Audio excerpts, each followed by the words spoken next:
Hello, tensor friends. Uh, what we're into here is Gaussian curvature 4, the projection operators.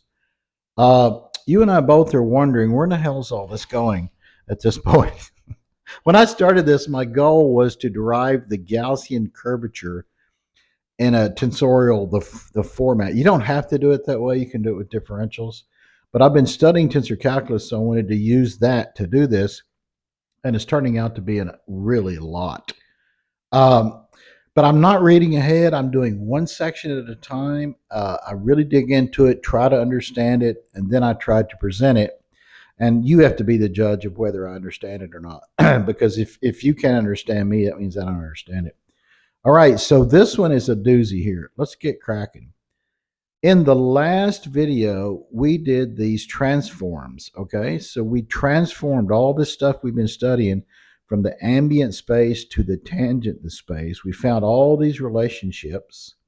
I've highlighted a blue one and a red one, which we're going to use here in a few minutes, all right? And we did also transforms from the tangent space to the ambient space. And here, once again, are the blue one and the red one we're going to need in a minute. All right. So let's get cracking on what this video is about. Okay. So here are the red ones I dug out from up above. So what this says is that this is the component of the vector in the normal plane. Okay. So the ambient component of that in the normal, the plane, is equal to the ambient component of the normal times q, and q is the magnitude of this vector. This is not a vector, that's a component, but it comes from a vector. And q was also, we found out in the previous video, is equal to this combination of components from the ambient space. So we can just put q right in here, and we wind up with this. And this thing here we break out and call the normal projection operator, Qij. And what's it for? We don't know yet. I have not read ahead. Okay. So, in order to find this operator, this tensor, we need to find the components of the normal. All right. So, we had, uh, when we did the normal, I just let Desmos calculate it and I didn't bother with it because I didn't think I'd need it. Well, that's a mistake. I do need it because we're going to need these N1, N2, into all of these permutations of 1, 2, 3. All right. So we got to find it. So the normal, the vector, now not the unit normal, just a normal, is given as the cross the product of the basis to vectors in the tangent to space. So the normal was orthogonal to these. So if you do a cross the product, you get one that's 90 degrees apart from these two, and that's the normal. But we need this, okay? And to do that, we have to multiply, we have to divide this by its magnitude. All right, so here's what we found in a previous video when we did the cross the product. Now, what I mix up i's and this is I hat, j hat, k hat. We are in Cartesian space when we do this, okay? And so here's what we got. We have this. We need this. So let's find that. And the definition of the magnitude of across the product is the magnitude of the first vector times the magnitude of the second vector times the sine of the angle between them.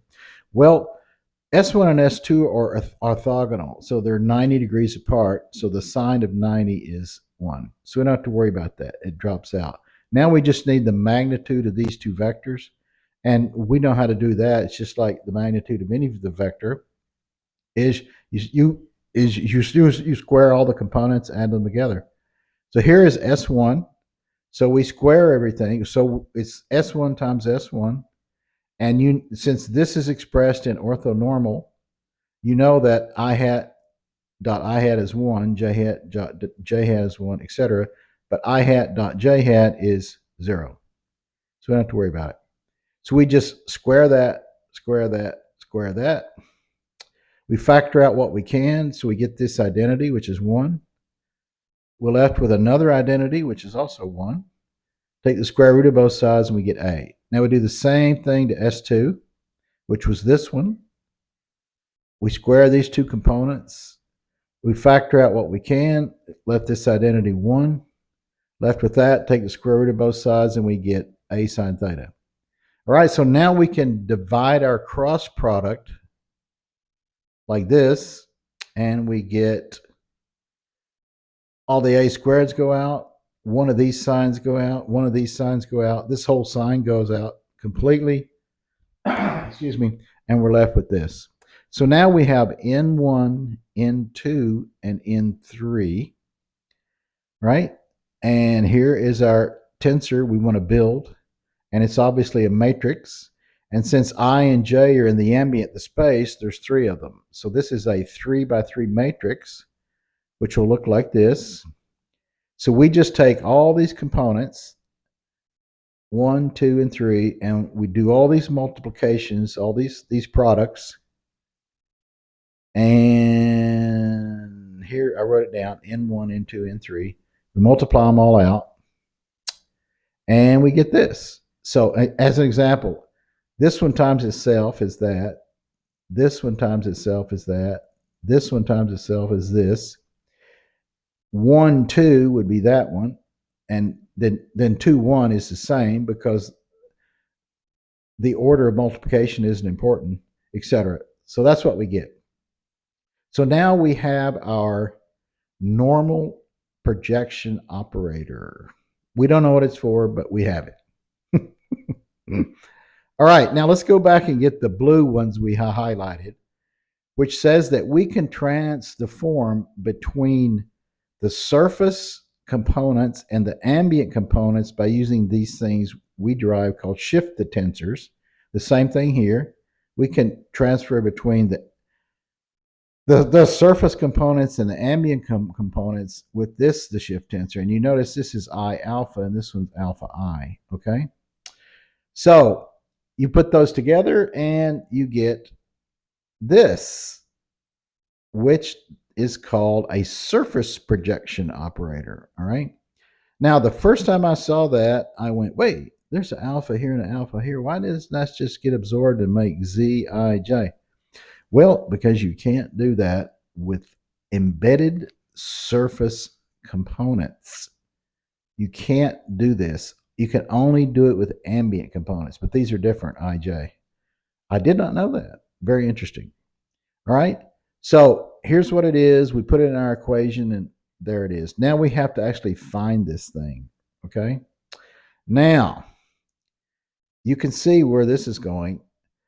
So this is a tensor. This is a tensor, which means it's a matrix. Now remember, there's 3 of these, and 2 of these, and 2 of these. So it's a 3 by 2 times a 2 by 3 is going to give us a 3 by 3. Whew. All right. Well, we never derive this one anyway. We have to do this first. Okay, way back up, and I think the first video, we derived this, the shift tensor, Zi alpha, and we used it to calculate our the basis of the vectors in the tangent of the plane. And you notice here that these components of S1 are the first column here. You see that? And the components of S2 are this column. So if that's true, then won't Z alpha I be made up of the components of the contravariant surface ones? And we calculated those, remember? In the video before this. So if that's true, and we need a 3 by 2, look what we got. So here is this row are the components of S contravariant basis vector, and this row are the components of S2. This one, and this one. So we got them both. So now all we have to do is multiply this matrix times the matrix, which is a mess. Or we could do something wicked cool, which I learned just today from Professor Fowler's YouTube channel, tensor of the calculus, which shows really the power of tensor the calculus. Okay. So way back up in the videos before, we found this relationship. So these are the components of the displacement, the vector, components of the tangent vector, components of the vector in the normal of the plane, all of them expressed in ambient, the coordinates. Okay. And we already we found this above. Okay. So we can put this in here. We found this one above. We can put this one in here, and we get this relationship. Now, here's the wicked clever thing that he did. Okay, he multiplies on this side by a Kronecker the delta. And in doing so, he was able to change this I. Do you see here I have an AI, an AJ, and an AJ? He was able to change this I to a J. Now look at this. This J gets absorbed by this J and would just leave AI. So this expression is actually the same as that. And in changing this to an AJ, now I can cross these out. Look what I'm left with. A delta, the Kronecker, the delta equals this projection operator plus this projection operator. This is what we want to find. So we just change the equation around to this. Now let's do an example here. So let's say we want to find the projection operator, the component T11. Well, that's just the Kronecker delta 11 minus the Q11. Well, what is Kronecker delta 11 when I equal J? It's 1. It's equal to 1. And Q11 we found above is this. So T11 is just 1 minus this. So, I thought that was so clever. So the whole diagonal, T11, T22, T33, is just this one we already have, 1 minus it. Now let's do a cross term. What's T12? Well, it's delta 12 minus Q12. Well, what is when I is not equal to J of a Kronecker the delta? What is that? It's 0. So all's left is the cross terms is just the negative of the Q terms.